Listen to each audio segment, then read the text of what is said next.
Welcome back. Well, now to the big domestic scrap of the night. It came from the York Hall at Bethnal Green, and it involved the former world champion Colin McMillan. This time, McMillan was defending his British featherweight title. It was a fight that he really could not afford to lose. The man he was taking on, the unbeaten Yorkshireman Paul Ingle. Let's join that fight now in round 6. Our commentators Jim Watt and Reg Guttridge.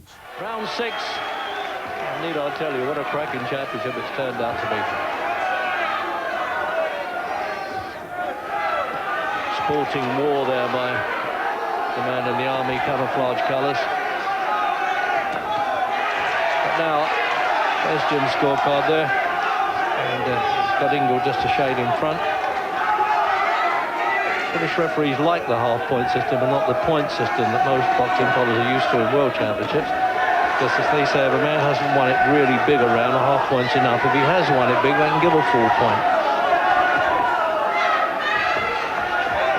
Ingle standing off a little bit at the beginning of this round, although he does his better work in the second half of every round. Now, let's find out whether this was the champion's ploy, Jim, to try and let this eager youngster punch himself out a little bit in the previous round. I doubt that. It's as though you wind him up and send him off to school, isn't it? And he automatically throws the punches, Ingle. But stamina comes into play. He's been up to the 10th round, mind you, in the previous fight. This is a hectic pace, Reg. We don't see too many fights fought at this pace. I mean, McMillan himself must be feeling the pace because he's under the pressure. Ingle's forcing him to work at this pace, and as I've said earlier, it's not the way he likes to do it. But boy, he's coming back like a champion here. Yeah, a bit of the old magic there.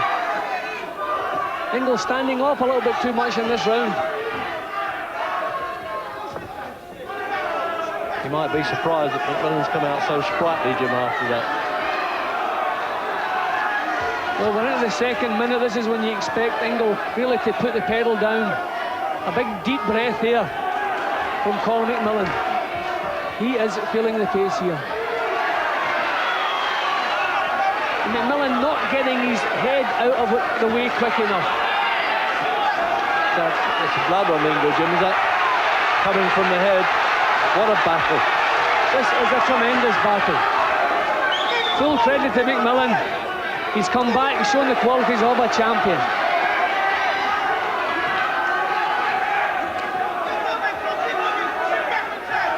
Yeah, I think he's put that gumshoe a little bit and saying, well, if I've got to do it the hard way, it's got to be done the hard way, McMillan. But he's sagging as well, just towards the end of the round. McMillan beginning to sag a little bit. Can he come back from this? He can't be feigning this, surely, McMillan, Jim. He's got to be, gasping for breath in there a little bit, I would have thought. Well, he produced some lovely work throughout that round, and then just at the end, just right at the end of the round, he started his sag, he's coming back again. True champion quality from McMillan here. Right on the bell.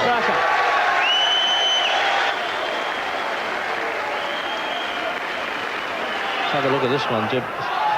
What a tremendous battle. This really has lived up and gone beyond our expectations. That's what McMillan, just a little drop in confidence, a little bit of showmanship maybe. 7th round.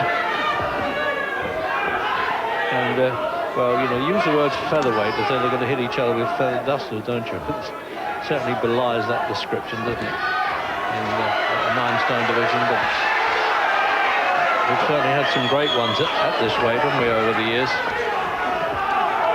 Well, sometimes in a championship fight, there's one round that decides who's going to take over, and this might be that round because they've both had big rounds, but they used up a lot of steam. And we'll have to see who can come back better. Look at young Ingle. Just remarkable. He's almost like a sort of sawn-off Marciano there, isn't he? Yes, this could be the round that just tips the scale. McMillan's taking these shots. He's not slipping them. He's blocking some of them, but most of them are getting through. This little fella means business. I'm amazed that he hasn't used the ring more. He usually does, McMillan, doesn't he?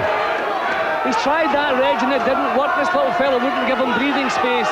He's tried everything he knows. He realises he's going to have to stand his ground and just do it the hard way. He doesn't like it, but full credit to him, he's doing it. But this little fellow just won't stop. Is that the other eye cut? Look at the damage. Look at the state of McMillan's face. He is punched out, Reg. He is. Ingle is punching him out. Can he come back from this? No, he really is. At first I thought maybe he was not play acting, but standing there trying to say, well, I'm not really hurt. But he's in trouble here, McMillan. Reg, let's remember, this is a British title fight we're watching here. We've seen loads of world title fights. Couldn't hold a candle to this. It's great to see the British title being contested at this. This is a wonderful fight. Oh yeah, this belongs in the Neil Tartans, Howard Winstons and Terry Spinks and well, even Barry McGuigan. McMillan coming back. Full credit to him. What a round. I'll take it back about the previous round of the year. This could be it. And his right eye's bleeding quite badly here, McMillan. His face really is a mess, Reg. I don't know, when the blood's wiped, maybe it won't look quite so bad. But he has shipped some punishment in this round. This is a tremendous round for the challenger. This fella's in a tremendous shape, Ingle. And there's still full power into these shots. McMillan looks as though he has nothing left. See, as I said earlier, this is not the way McMillan likes to do business. He's not a slugger, he's a classy boxer. And this real must look at the state of his face there. This must be in sheer pain. He's never been through anything like this before. He won the World Championship going away, didn't he, against the Italian Stecco, Alexander Paris.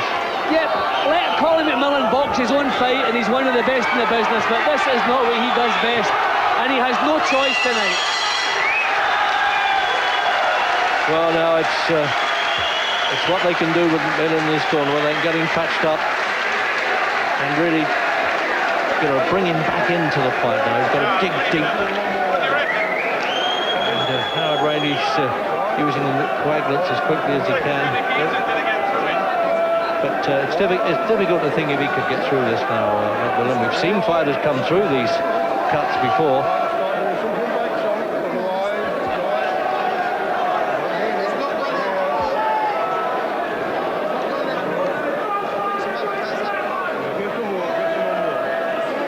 Trying to give him all the encouragement that they can. Jim, another look at this. It was unbelievable. I mean, we thought that maybe England blown a little bit in the 2 rounds previous, but look what he comes back with. He did not stop punching. I was actually on the verge of scoring that round by a full point. I've decided not to, but he dominated so much, Reg, I was tempted to score that by a full point. Young Ingle. First time I've seen super slow motion, looking quite normal speed, really. That's how fast those punches were going. In the 8th round, I certainly agree with you that we've seen some very ordinary world championships in the past, you and I, but and it's good to see a British championship gaining recognition like this. And well, my heart goes out to both these fighters. They're giving all. And there's Jim's card. It's got Ingle now. Well, that makes it 2 rounds ahead, technically, or unless you go, you know, you didn't give the full point, Jim, right? No, I decided not to, okay. But I wasn't far away. That was a tremendous round for the young kid. Yeah, there's body shots, there's a lot, isn't it? You won't see a higher rate than that in any fight.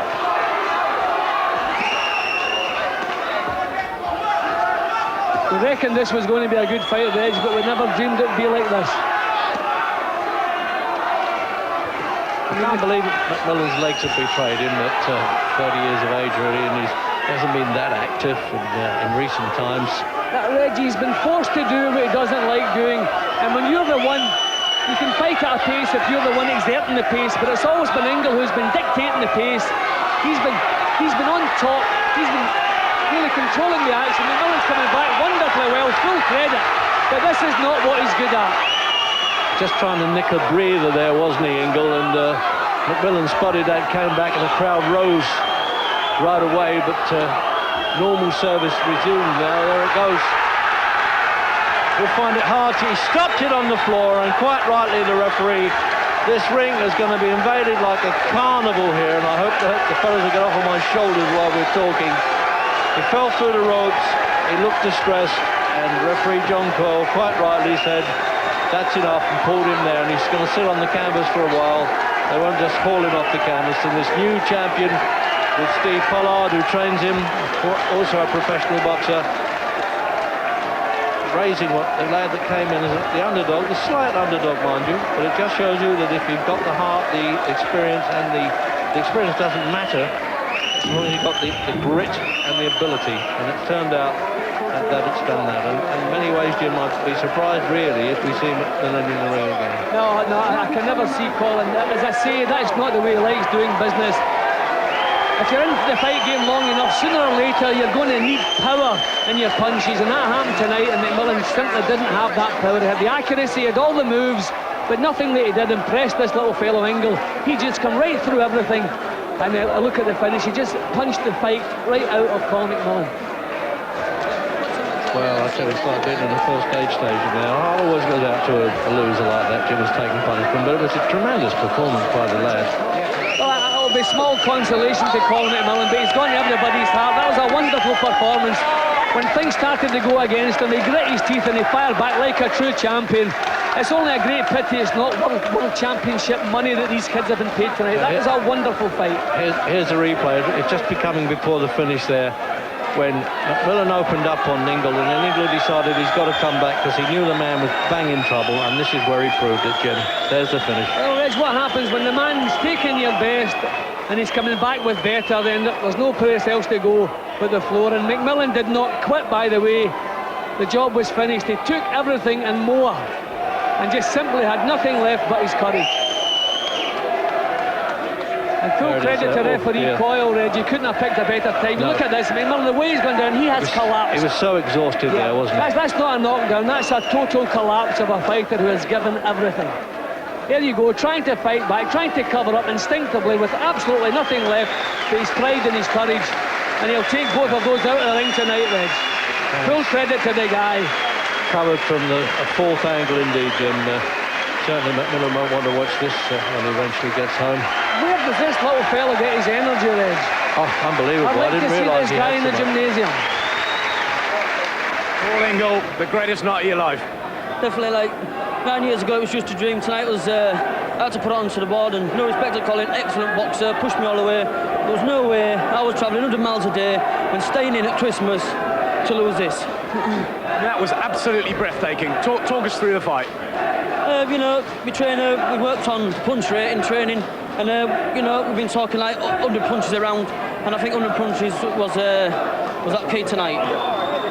And a terrific stoppage as well. I mean, after all that work, finish it well. Yeah, it was a good stoppage. I was wearing down for about the last 3 rounds, taking a lot of punches. No respect to Colin, excellent. You know, love him to bits, and just. You can see it now. Just talk us through this. You know, we've been practicing a lot, you know, 12 o'clock shots, straight up the middle, and they were the key, you know, straight up the middle shots. We're opening up, followed by the straight punches, you know. So, you know, excellent performance and more to come. And, you know, I want to say thanks a lot to Frank, thanks a lot to Steve, staying in Christmas with me. He was crying as well as me, so, well, all 3 of us were, so tonight's paid off. You said you'd be too strong, and you were right. Yeah, you know, we've been training a lot of strength work, a lot of punch work, a lot of 12 o'clock shots, and you know, when you're putting a lot of pressure on like that, 100 punches around, it's just too much. Steve Pollard, let's bring you in here. Training-wise, fantastic stuff. Well, he's my first professional British champion. I've had other champions, area champions, but he's the first British champion I've had. He won't be the last, but he'll go on to European, and the ultimate goal is for him to get in with Princeton team, and he'll do that within 18 months. And you think he can take him? Undoubtedly. I mean, he's got the style to beat Princeton team, he's got the style to beat him because he moves his head, he don't get hit too much, but he hits back a lot. Frank Maloney, an emotional night for you. I mean, look at you, covered in blood, and happy or sad? Excited. I'm sad for Colin, but when you have a young kid who started with you and he comes through, he's the second one from our team that's joined us from nothing and become a champion. It shows what we do is right, and I had to be quiet all through the fight, but now I can celebrate. And the fight was pulsating, wasn't it? Unbelievable. I mean, it was worth flying 6,000 miles back just to watch it. You know, it was a great fight, absolute fantastic fight. And what about Colin McMillan? I mean, he stood up so well, he was so brave. Colin's a great ambassador of the sport. Colin will obviously go away and think what he's got to do now, but I think the best decision for Colin would now to be probably retire and enjoy what success, you know, and sit back and maybe pass something on in the game, some of his knowledge on to some youngsters. And next stop for Paul Ingle? I think a rest and he can celebrate as he had Christmas and New Year.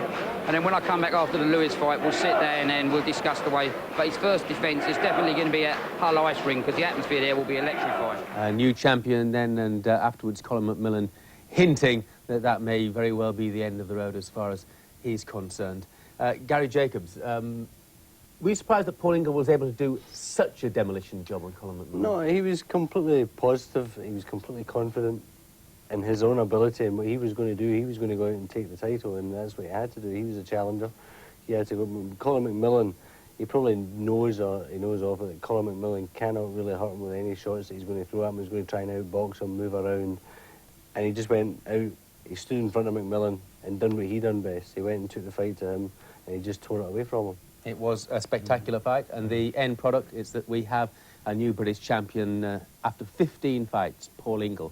And Ambition is his middle name, I think. Barry, boys, thanks very much indeed for your company, Duke and Gary. We do have some excellent domestic boxing coming up on Sky Sports in coming weeks. Ringside on January the 18th at 8:30, Neville Brown against Willie Quinn, the British middleweight title at stake. That's at Swaddling Coat, and it's live and exclusive on Sky Sports 1.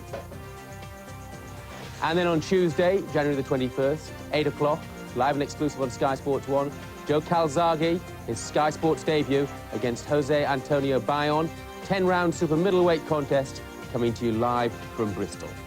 And if tonight was a big night for Colin McMillan, well, Monday, February the 3rd, is a big night for Billy Hardy as he defends his European featherweight title against Steve Robinson at the Crow Tree Leisure Centre in Sunderland. And rather like McMillan, he simply cannot afford to lose. Well, that's all to come, but the story of a spectacular night, the class of Akim Wande just too much for Scott Welsh, Kevin Lushing, flooring Felix Trinidad, but losing in 3. It wasn't Wayne's World, McCulloch outpointed, and at home a new British featherweight champion in Paul Ingle. Some spectacular boxing on Sky. Much more to come, of course, in the future, but from all of us for now, bye-bye.